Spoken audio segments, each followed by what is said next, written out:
So today was day 3 of Packers training camp, which means there are some more updates here for you guys. I also broke down the past 2 days training camps for the Packers. So if you want to see those, go check out the rest of my channel.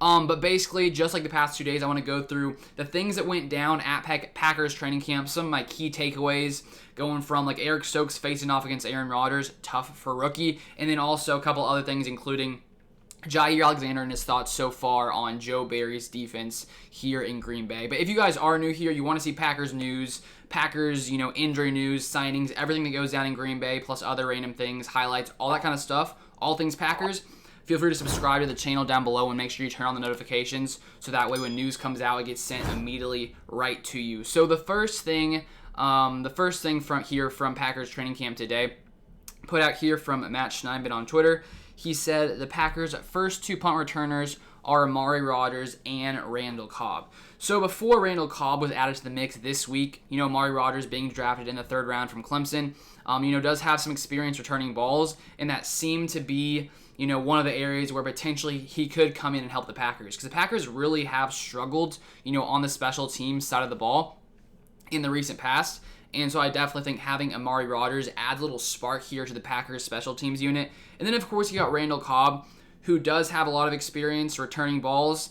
He definitely did a lot more in the beginning of his career here in Green Bay. And I was sort of curious to see if he has returned, punts and kickoffs in the past 2 seasons, not with the Packers. I had no idea. But I found his stats right here, as you can see. Here are all of his stats when it comes to punt returns and kick returns. His first 2 seasons in Green Bay, you can see he returned the ball a ton, especially on punts, also on kick returns. 1 touchdown there, a punt return in 2011. Another one in 2012.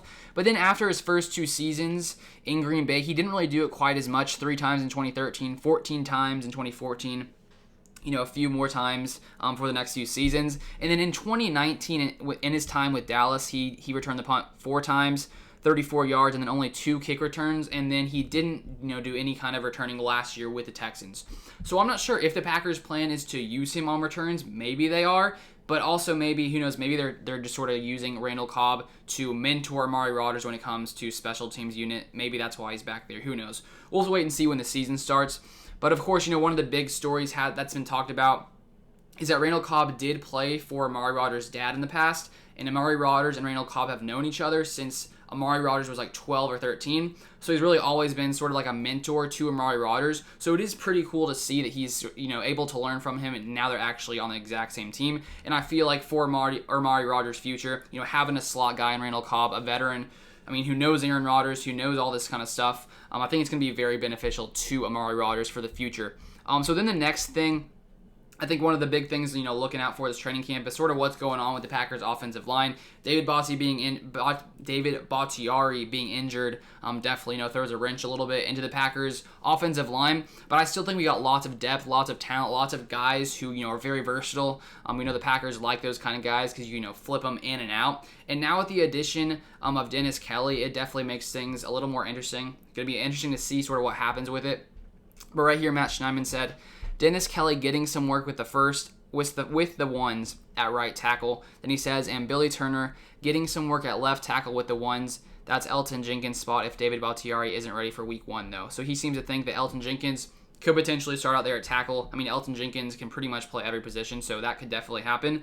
But Dennis Kelly today was talking in his press conference that probably the most comfortable place he is on the offensive line is the right tackle. That's where he played a majority of snaps last year with the Tennessee Titans. But he said he is able to move around the line. But the Packers did seem to play him there at right tackle today. So the question is, if David Bakhtiari is out, what is this offensive line going to look like? Because now you got Dennis Kelly in there as well. And so maybe, if Dennis Kelly, if he is more comfortable at right tackle, and the Packers, want to start him, which maybe they do, considering he didn't allow any sacks last season with over like 1,000 snaps. He could make the most sense at right tackle just because, he's played a lot there. He's a veteran guy. He's, most comfortable at that position.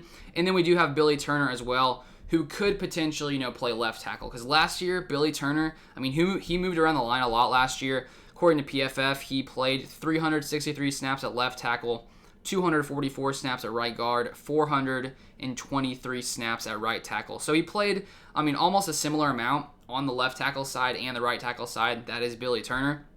So it seems that he can pretty much, do anything. He's pretty versatile as well. So if Billy Turner were to play left tackle, Dennis Kelly right tackle, maybe you play Elton Jenkins at left guard, Josh Myers, the rookie center. It seems that he should be able to win that spot out. That's sort of what it's seeming like so far. And then I guess you choose between John Runyon or, Lucas Patrick on the right side. Maybe Lucas Patrick. That's a potential scenario. We'll have to see what the Packers decide to do. As, Matt Schneidman was saying, maybe they want to place Elton Jenkins at left tackle, which who knows what that would lead to the offensive line, to really look like. So now moving on, we have one thing here. It turned out not to be a big problem, but it said Jaire Alexander not participating in team work yet. He's been on something with a trainer on the side, approached head trainer Brian Engel before team period, and has been on sideline stretching for the last 5 to 10 minutes. So I was watching Jaire Alexander's press conference after practice, and they were asking him about that. They're like, "Were you cramping? What's wrong?" And he was basically saying it seemed like he was cramping. He was saying it was like super hot out there. He was saying he lost 4 pounds the other day just from practice. So it seems not to be a problem at all. He was just dealing with that heat up there today in Green Bay. And then to finish it off here, we have Rob Demovsky coming out saying, "Welcome to the NFL, Eric Stokes. The first-round pick seeming had good coverage on a fade, but Aaron Rodgers to Davante Adams was unstoppable for him and just about everyone else in the league for a TD." So it seems that Aaron Rodgers burned Eric Stokes, with the pass to Davante Adams. I mean, when you have a first-round cornerback and Eric Stokes coming in here, I mean, probably the toughest matchup you could possibly think of he's having to face off against. So, I mean, honestly, it's probably, a good thing that he's facing off against Aaron Rodgers because, everyone else is probably not going to be quite at his level overall. So definitely, a learning experience from him. And then to finish it off, I want to take a look at a couple quotes from Darnell Savage and Jaire Alexander, both sort of talking about Joe Barry. They were asked in interviews, sort of what do you think about him? How are things going so far? Starting off with Jaire Alexander, he said, "Man, Joe Barry, he brings a different kind of energy. We all feed off of that. Some days when we don't have the energy, Joe Barry will hype us up and he'll give us the energy. The other day in the defensive meeting room, he showed us an example of him tackling the air, and he hit the ground and tackled the air. It was amazing to see. He got right back up. His glasses was still on his shirt. He's just a cool man." And then we have Darnell Savage had a similar thing to say about him. He said, "He's got a lot of energy. You see him running around. He's with the special teams at practice. He's running from the DBs to the D-line to the linebackers at practice. You love being around high energy because they force you to do the same." So Joe Barry, new Packers offensive coordinator, seems to be a guy that is full of energy, full of just full of tons of energy, which I think, bringing to a defense definitely brings life to it. And it seems that the guys are sort of buying into what he's sort of implementing into this defense, the way that he's sort of leading it. You can sort of just tell that they sort of like his energy and the way that he's basically been carrying himself. So I definitely think the defense is one of those areas that's going to be fun to see, how much, will Joe Barry potentially improve this defense? How much could he improve this defense? Because I think there's so much talent on this defense. You got Jaire Alexander, Zadarius Smith, Preston Smith, Rashawn Gary, Darnell Savage, Adrian Amos. So many different talented players on this Packers defense. And I feel like if Joe Barry can, put everything together in the right way,